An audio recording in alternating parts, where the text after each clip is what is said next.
The Sneetches by Dr Seuss. Now the star-belly Sneetches had bellies with stars, and the plain-belly Sneetches had none upon theirs.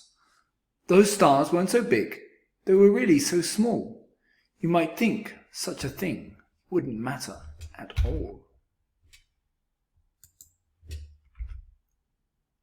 But because they had stars, all the star-belly Sneetches would brag, "We're the best kind of Sneetch on the beaches." With their snoots in the air they would sniff and they'd snort. "We'll have nothing to do with the plain-belly sort." And wherever they met some when they were out walking, they'd saunter right past without even talking. When the star-belly children went out to play ball, could a plain-belly get in the game? Not at all. You only could play if your bellies had stars, and the plain-belly children had none upon theirs. When the star-belly Sneetches had Frankfurter roasts, or picnics, or parties, or marshmallow toasts, they never invited the plain-belly Sneetches. They left them out cold in the dark of the beaches. They kept them away, never let them come near, and that's how they treated them year after year.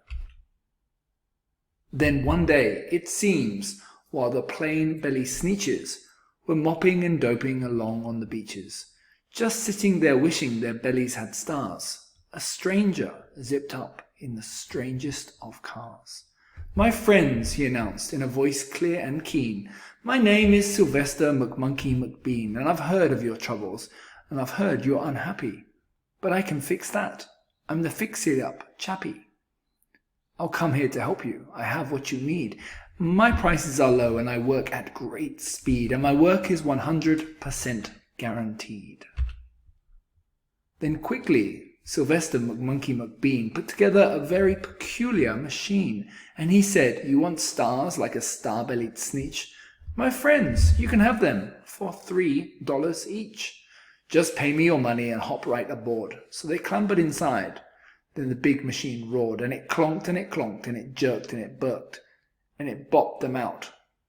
But then things really worked. When the plain-belly Sneetches popped up, they had stars. They actually did. They had stars upon theirs.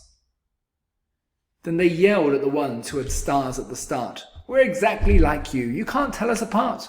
We're all just the same now, you snotty old smarties. And now we can go to your Frankfurter parties."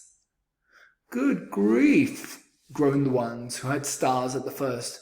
"We're still the best Sneetches, and they are the worst.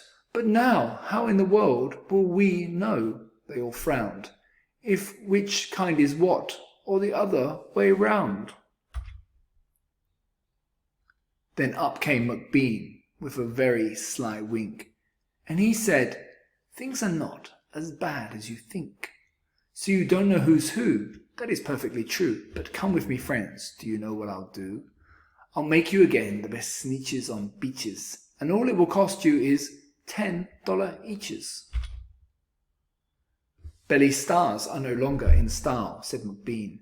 "What you need is a trip through my star-off machine. This wondrous contraption will take off your stars, so you won't look like Sneetches who have them on theirs." And that handy machine worked very precisely, removing all the stars from their tummies quite nicely. Then with snoots in the air they paraded about, and they opened their beaks and they let out a shout. "We know who is who, now there isn't a doubt. The best kind of Sneetches are Sneetches without." Then of course those with stars all got frightfully mad.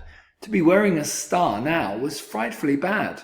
Then of course old Sylvester McMonkey McBean invited them in to his star-off machine.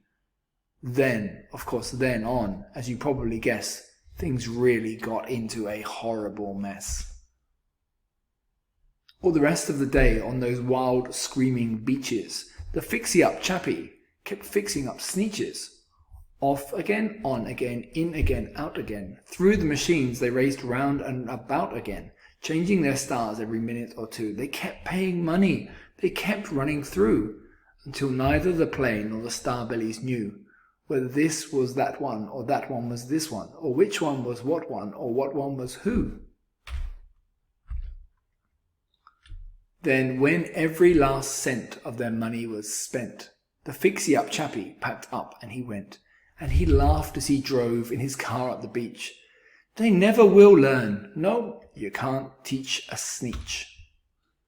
But Mr. McBean was quite wrong. I'm quite happy to say that the Sneetches got really quite smart on that day.